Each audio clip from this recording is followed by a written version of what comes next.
Sir ఈరోజు programme చేస్తే ఈ రోజుకి రేపటికి తగ్గట్టుగానే ఉంటుంది సార్. ఆ ప్రోగ్రామ్ చేసిన డబ్బులతోనే ఇంట్లో రెంట్లు గానీ, పిల్లలు చదివించుకోవడం గానీ, మా గడిచేదంతా ఆ డబ్బులతోనే జరుగుతుంది సార్.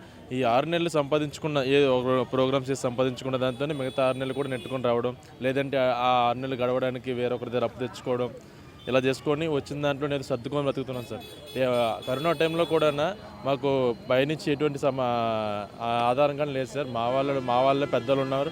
ప్రెసిడెంట్ గారు, సెక్రటరీ గారు, క్యాషియర్ గారు ఇలాంటి వాళ్ళు కొంతమంది పెద్దవాళ్ళ దగ్గర తిరిగి వాళ్ళందరి దగ్గర సరుకులు తీసుకొచ్చి మా అందరికీ గ్రాసరీస్ అన్నీ డిస్ట్రిబ్యూట్ చేయడం జరిగింది సార్.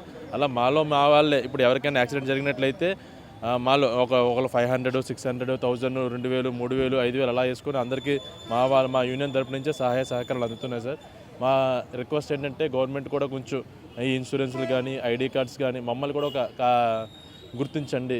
ఒక కార్మికులకి ఎలాగైతే లేబర్గా గుర్తిస్తున్నారో అలాగే మమ్మల్ని కూడా కార్మికులుగా గుర్తించండి. ప్రభుత్వం నుంచి కార్మికులకి, లేబర్కి వచ్చే ఏవైతే ఉన్న ఫెసిలిటీస్ ఏమి అవి కూడా మాకు అందించండి అని చెప్పేసి కలెక్టర్ గారిని కలవడం జరిగింది సార్ ఈరోజు. మరి గవర్నమెంట్ వచ్చేది ఎందుకు కలలేదు మీరు?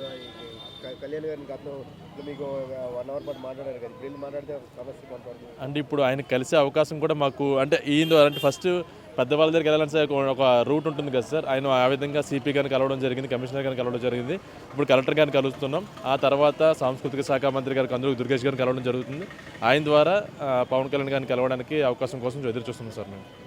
అప్పుడు మీకు మాట ఇచ్చారంట కదా, చేస్తానని మాట ఇచ్చారు సార్. ఇప్పుడు ఆయన ఉప ముఖ్యమంత్రిగా ఉన్నారు కాబట్టి మాకు డైరెక్ట్గా కలిసే ఛాన్స్ రావట్లేదు. ఈ విధంగా కొంచెం ట్రై చేసి ఆయన కలిసి మా బాధలన్నీ ఆయనకు అన్వయించుకొని చెప్పాలని మేము ట్రై చేస్తున్నాం సార్.